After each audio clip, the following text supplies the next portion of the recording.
You know, I'm such a serious guy, and it's a joy to get laughter when I write a poem. But after this heavy, god-awful Detroit book, I want to write comedy. That's where I'm trying to evolve to sweet love poems and comedy. But I had to write this book to get Detroit in or out of my heart, both.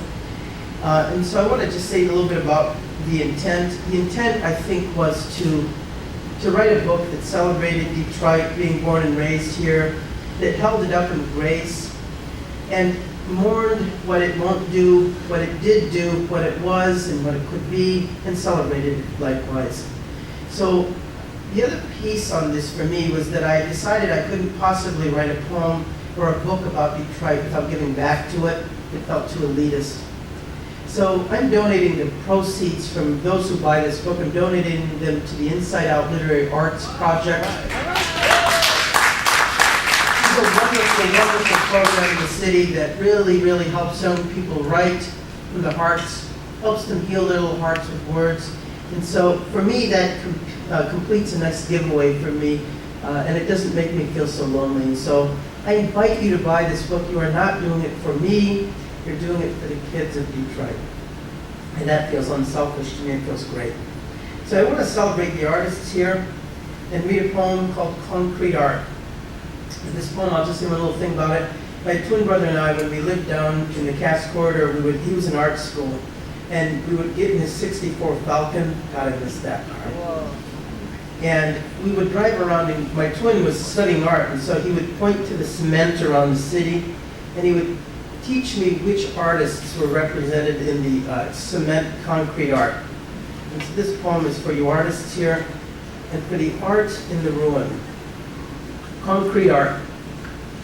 Driving south down Woodward, we'd see the concrete art.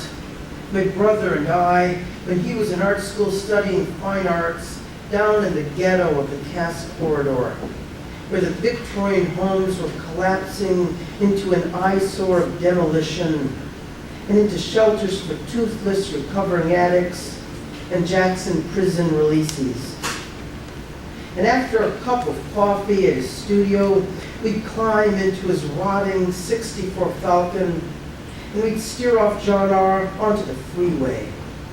And he'd select and point out the fine art someone had sketched into being across the overpasses. Look, he'd say, there's a Mark Rothko, a block of black paint spread across a concrete face, and a rectangle of metallic red probably streaked across by the state's highway repair crews, and rising up like a horizon, suggesting a greater fortune beyond this tired industrial grid of ball bearings and factory life.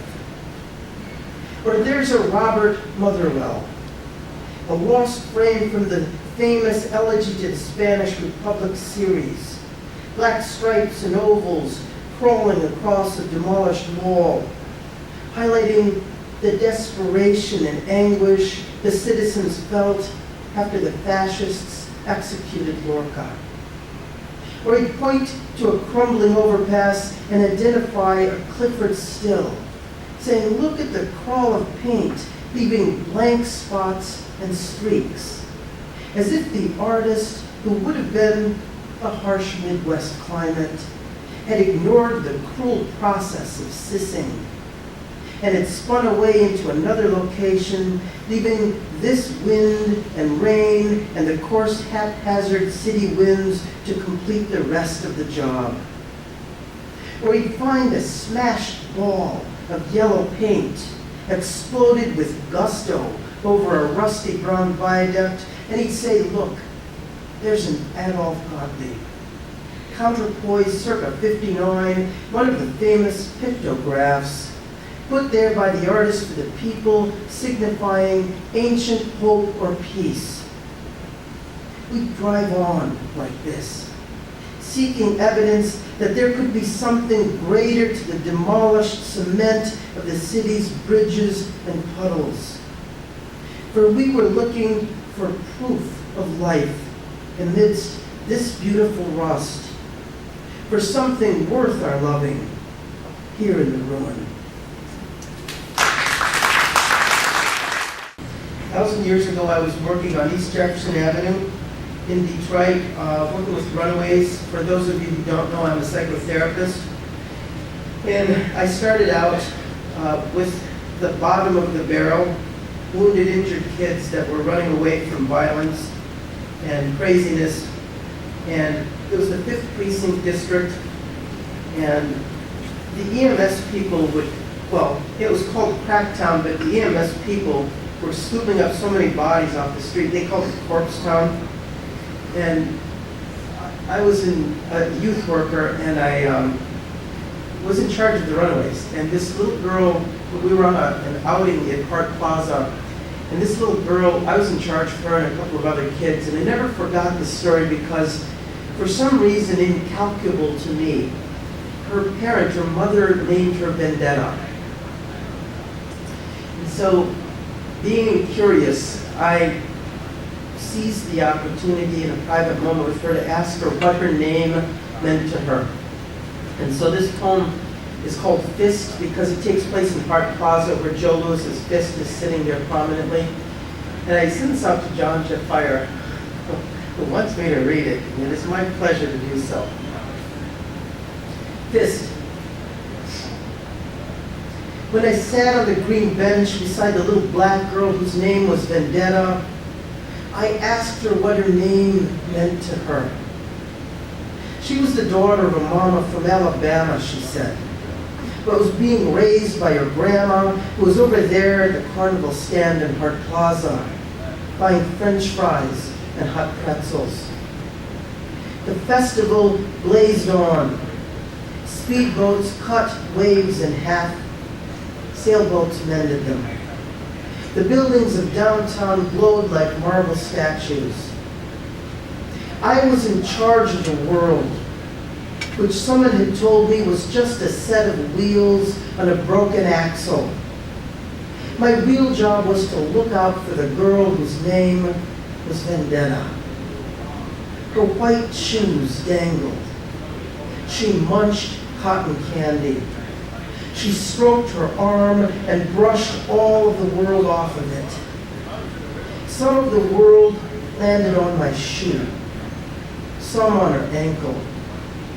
Some of the world, which will forever be ruined, landed down alongside the green bench for the ants to eat it. Grandma looked over at us and smiled, worried but polite. Some of the world that survives landed on the girl's lap. She heaved it up and took big bites out of it, said, "Yum." I looked over at it, wanted some for me, and she gave me a tub full of the cotton candy, told me to be careful of it, that cotton candy fools you because it's soft and it's sticky. You end up getting hungry for it and you eat it too fast. Said her mother named her Vendetta because of her father, who was a factory rat on the west side, didn't know her. Her brother, whose name was Foreboding Shadow, pushed his way into the line and tugged on Grandma, forced his way against the chain of people, and he ran headstrong into it. We saw him go tumbling down like pieces of litterbug, a bag of French fries spilling all over the dirty pavement. The world that is forever ruined inched a little bit closer to us. The girl shook her head and said, "Some people never learn." My name, which means white fool trying to learn about it, blended with her name, which was Vendetta against Dad, and she whispered to me that her name meant fist holding. And she hoisted up the cotton candy into the light.